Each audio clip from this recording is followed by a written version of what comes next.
Hi, I'm Katie Gibbous with another travel vlog. Obviously, we are here on the Galapagos Islands in Ecuador with the giant tortoises. Gracias. After a week-long adventure in the Ecuadorian mainland, we flew the 2 hours from Guayaquil to Baltra in the Galapagos. We had to take a short bus and a ferry ride from the airport to get to the island of Santa Cruz.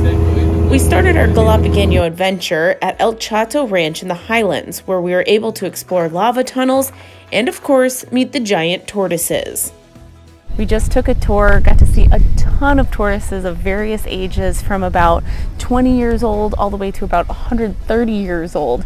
This one right here is about 70. You can tell by the number of rings they have on their shells. The more rings, the younger they are. So you have to stay 10 feet away, so we're respecting that distance, but this is really, really awesome.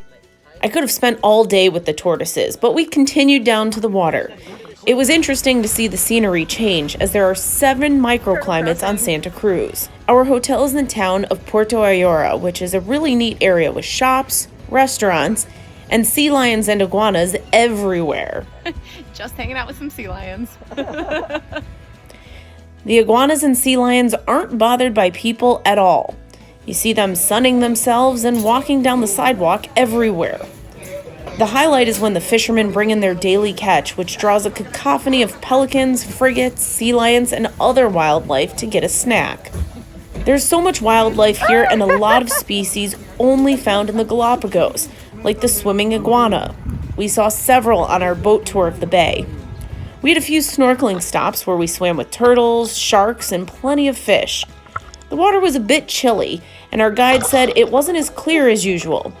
That's because just 3 days before, there was a tsunami from the volcanic eruption near the island of Tonga, 6,000 miles away. Luckily, there wasn't any damage that we could see on the Galapagos. Our next stop warmed us up as we walked across the desert-like landscape to see sharks sleeping in a protected natural pool and giant iguanas sunning themselves on lava rocks. Next, we swam in Las Grietas, or the cracks. They're a series of thin, natural saltwater pools between lava rock. The water was even colder than the ocean, but so clear. After that tour, we took another boat ride to Tortuga Bay, where a baby black-tipped shark swam within an arm's length of us while we were standing in just 3 feet of water. The water wasn't very clear, but we were able to see the shark and a few sea turtles as we kayaked around the bay.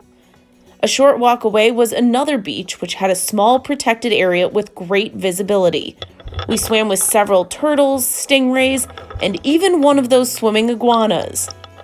The next day, we went to the Charles Darwin Research Station, of course named for Charles Darwin, who penned his theory on evolution after his visit to the islands in the 1800s. Today, and since its inception, the focus is on conservation, restoration, and sustainable development projects.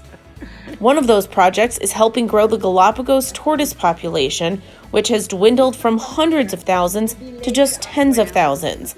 In fact, the population is now just 10% of what it was in its prime. The station raises turtles from each island from birth until they're 5 years old and able to survive in the wild on their own. The mantra is no more extinctions. Unfortunately, 2 species have gone extinct. They keep a taxidermied Lonesome George as a reminder of what's at stake. He was the last of the tortoises of his kind. It's an incredible mission, and they're having success. It was a moving experience and a fitful end to our visit on Santa Cruz. Now we're off to the island of San Cristobal.